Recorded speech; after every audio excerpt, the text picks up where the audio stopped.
सत्साहे।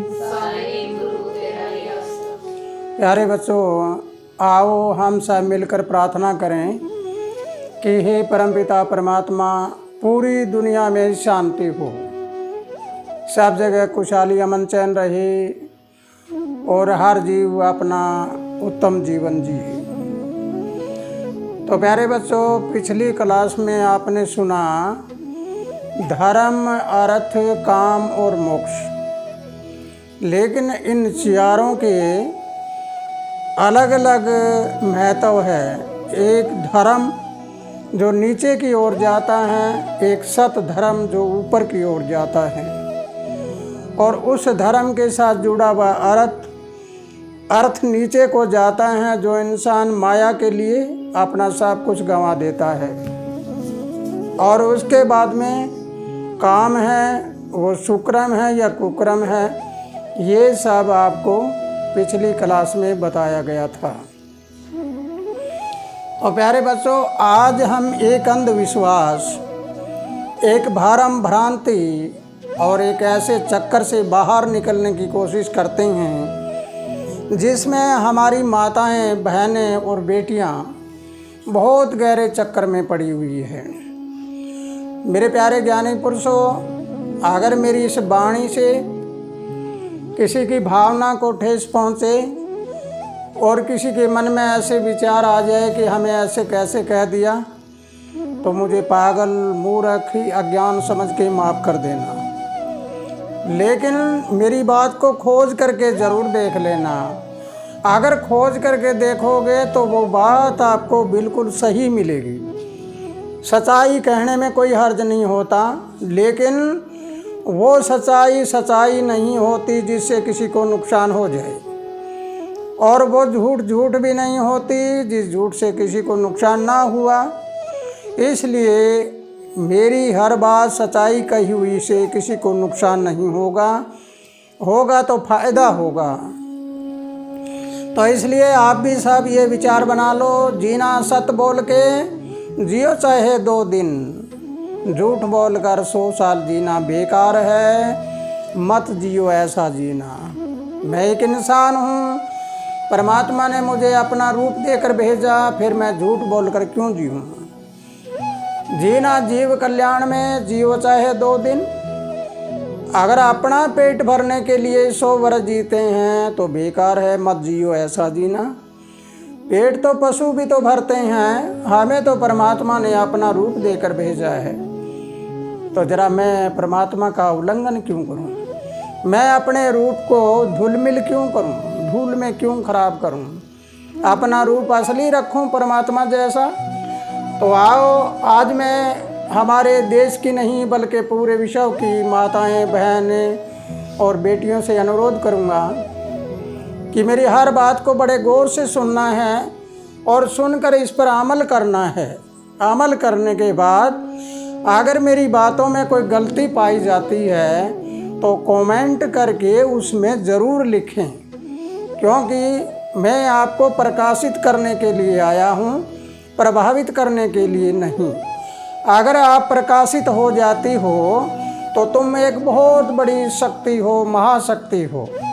अब आपको सोचना है कि एक परमात्मा, एक प्रकृति, 2 चीज़ें हैं। हर इंसान में उसके अंदर की शक्ति होती है, सत्ता कभी नहीं होता। परमात्मा की शक्ति होती है, सत्ता कोई नहीं कहता। इसलिए नर और नारी का योग है, उस योग को असलियत में समझना है कि योग होता क्या है। फिर हमें प्रकृति और परमात्मा के बारे में समझना है कि परमात्मा नाम नर होता है लेकिन प्रकृति नारी होती है। इसका असलियत में अर्थ क्या होता है, मतलब क्या होता है। अगर हमने ये बात समझ ली तो आज हम उस रास्ते पे जाने वाले हैं जिस रास्ते पे एक पर्दा लगा हुआ है। उस पर्दे को हटा कर देखेंगे तो है तो कुछ और, बना कुछ और बैठा है। तो आओ सभी माताएं, बहनें और बेटियां मेरी बात बड़े गौर से सुने। तुम ही दुर्गा हो, तुम ही लक्ष्मी हो, तुम संतोषी, तुम इंद्राणी, ब्रह्माणी, सावित्री और सब कुछ तुम ही हो।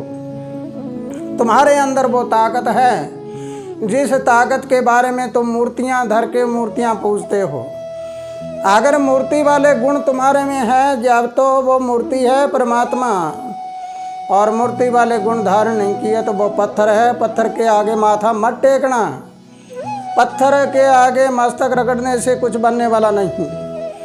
मन के 3 दोष होते हैं, ईर्ष्या, घमंड और मनसा पाप। तीनों दोषों को बाहर निकाल के फेंक दो। मन चंगा है तो कसौटी में गंगा, बाहर कहीं नहीं, बाहर तो लोका चारू है और अंदर है वो सब कुछ है। तो आओ हम शुरुआत करते हैं। नारी समाज व्रत रखती है, बहुत सारे व्रत रखती है। एक व्रत जैसे रखती हैं वो अपने पति की उम्र बढ़ाने के लिए रखती है। तो जरा सोचना है कि उम्र बढ़ाने के लिए रखती है या घटाने के लिए। बरस से उम्र बढ़ती है या घटती है। एक प्रमाण दे के आपको बताऊंगा कि कब तो उम्र घटती है और कब बढ़ती है। मेरी बातों को बड़े गौर से सुनना है। अगर ये बातें आपको अच्छी लगे तो इस वीडियो को ज़्यादा से ज़्यादा आगे फैलाइए, और आज तक किसी ने सब्सक्राइब नहीं किया है तो सब्सक्राइब भी करिए। तो आइए, हम एक बात के 2 अर्थ होते हैं, इनको जाने क्या सही और क्या गलत। इसका निर्णय लेना आपके हाथ में है। निर्णय आपको लेना है, सही क्या है गलत क्या है। तो आओ, पति की उम्र घटती कैसे है? व्रत रखने से पति की उम्र घटती है। घटती कैसे है? सबसे पहला कारण है कि जो बहन बेटियां शोध का व्रत रखती है तब उनका मकसद होता है कि पति की आयु बढ़ना, यानी पति की आयु बढ़ाने के लिए व्रत रखती है। लेकिन आप बात को बड़े गौर से सुनना है। लेकिन उस दिन अगर माता बहन और बेटियों को अच्छा खाना ना मिले तो क्या करती है?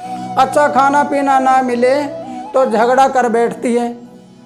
अब झगड़ा कर लिया, चौथ का व्रत रखा, पति की बड़ी उम्र की कामना करी और नकारात्मक ऊर्जा है वो घर में फैल गई।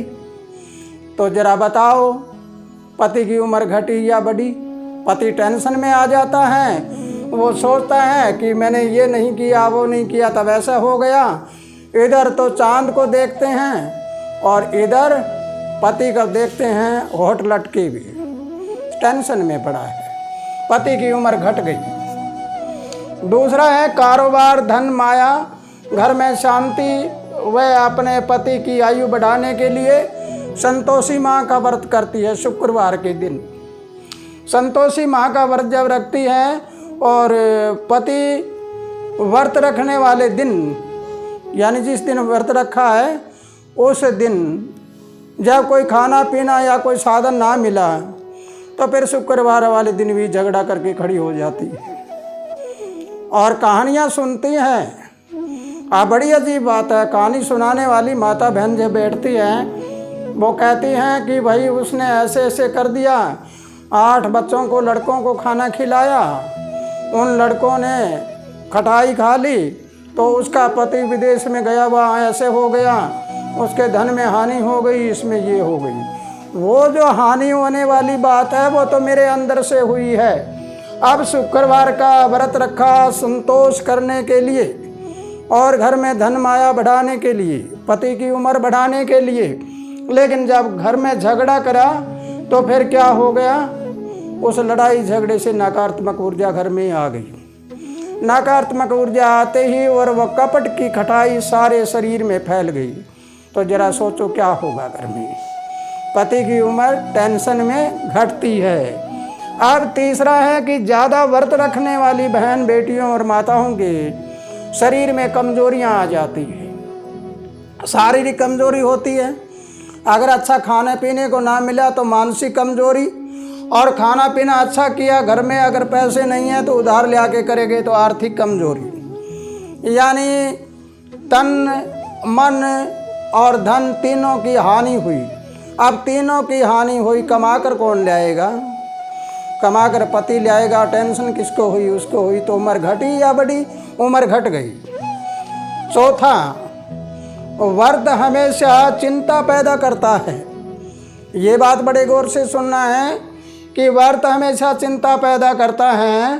कोई कभी सोचते हैं कोई देवता नाराज ना हो जाए, और कितने व्रत रखे हैं उसका उद्पान कब करें, कभी ऐसा ना हो जाए, कभी ऐसा ना हो जाए। इस भय के कारण हम पता नहीं कितने भयभीत होकर और हमेशा डरते रहते हैं, और पति को कहते हैं कि मुझे उद्पान करना है, मुझे ये करना है, ये ला के दो, वो ला के दो। अगर घर में संपन्न ना हो और उसकी पहुंच पूरी ना हो तो फिर झगड़ा कर बैठती है। ऐसे सोचो आप, पति की उम्र घटी या बढ़ी। इसलिए ये 4 कारण है, इन कारणों को हल कर लो, नहीं तो आपका व्रत आपके पति की उम्र घटा रहा है। आओ दूसरी तरफ, पति की उम्र बढ़े कैसे? 5 कारण है।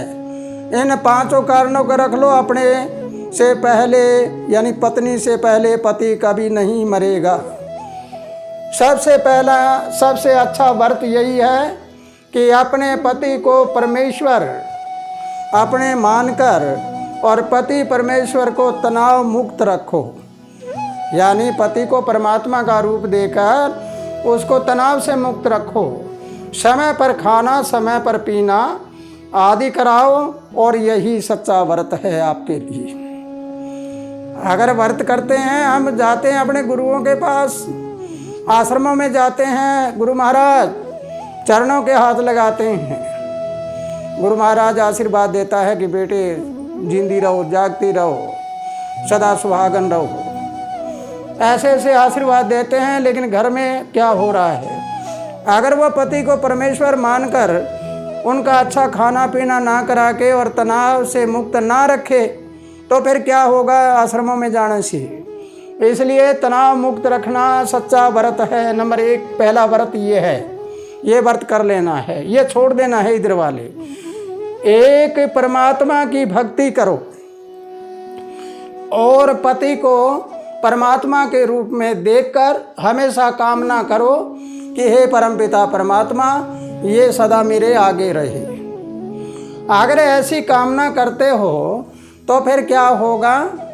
तुम्हारे घर में सुख शांति अमन चैन रहेगी, कभी लड़ाई झगड़ा नहीं होगा, और आर्थिक संपन्न रहोगे, मानसिक संपन्न रहोगे, सब तरह से खुशियाँ रहेगी, आपके बच्चे भी खुशी रहेंगे। तीसरा, आप बाहर से श्रृंगार करते हो, 16 श्रृंगार होते हैं, सभी श्रृंगार करते हैं, लेकिन ये श्रृंगार बाहर का है। बाहर सोना रखा, हमें गले में सोना पहना, हाथों में पहना, पैरों में भी चांदी पहनी, लेकिन चांदी और सोना क्या है? सोना होता है गुरु, गुरु का मतलब होता है ज्ञान, और पायल होती है, चांदी होती है, वो होता है हमारा मन। इस चांदी को स्वच्छ रखो, गिल्ट मत पैरो। अगर उसको स्वच्छ रखोगे तो मन साफ, और मन साफ के साथ अगर सोने को साफ रखोगे आपके अंदर ज्ञान होगा। ज्ञान होगा तो हम अंदर का श्रृंगार करेंगे, बाहर और अंदर दोनों श्रृंगार एक हो जाएंगे। जिस माता बहन के अंदर से श्रृंगार हो रहा है वो बाहर वाला श्रृंगार करने की ज़रूरत नहीं, करे तो ठीक है, ना करे तो ठीक, लेकिन सबसे बड़ा व्रत यही है। फिर है चौथा, पति को भोजन खिलाकर खुद भोजन करो। लेकिन कुछ पति ऐसे होते हैं जो देर से आते हैं, उनका जिक्र नहीं। अगर भूख लगे तो पहले खाना खा लेना, लेकिन याद ज़रूर कर लेना। लेकिन उन पतियों का जिक्र भी नहीं है जो शराबी कबाबी हों और लड़ाई झगड़ा करते हों, उनका भी जिक्र नहीं। उनको भी नियम रखना चाहिए। ये एक अच्छी विचारधारा की माता बहन बेटियों का जिक्र है। तो जरा ये चौथा भोजन कराकर आप फिर भोजन करें। और 5वां नियम है, पति के घर की लक्ष्मी बनकर रहो। अपने पति के घर में आई हो तो उनकी लक्ष्मी बनकर रहो। तन मन धन की सुरक्षा करना भी आपका व्रत है। तुम अपने पति के घर की तन मन धन तीनों की सुरक्षा करो, तो ये तुम्हारा सबसे बड़ा व्रत है। यदि आपने इतना कार्य कर लिया हो, इतना कार्य कर लेते हो, तो न आपको व्रत रखने की जरूरत, न किसी देवता को पूजने की जरूरत, न पत्थर की मूर्तियों के आगे माथा टेकने की जरूरत, और न कहीं त्रिशतल पर जाने की जरूरत। घूमने के लिए जा सकते हो, मन्नत मांगने के लिए नहीं। सब कुछ तुम्हारे घर में अपने आप आ जाएगा। माँ प्रकृति राजी और परमात्मा भी राजी, सब राजी हो जाएंगे। तो प्यारे ज्ञानी पुरुषों, अगर मेरी बात समझ आई है तो इस वीडियो को ध्यान से सुनकर इसके नियम अपना लीजिए। अपनाने के बाद अगली वीडियो में आप सुनना हमारे सत्संग में देखना, उसमें क्या बताया जाता है, उसको इसके साथ जोड़कर नियम अपना कर चलना और तुम्हारे हर कदम आगे बढ़ते रहेंगे। प्यारे बच्चों, इसी के साथ खुशहाल रहो, आनंद करते रहो, प्रभु सबको लंबी उम्र दे। और अभी आगे आने वाली दिवाली है, तुम्हारे घर में सदा दिवाली मने। सत साहे।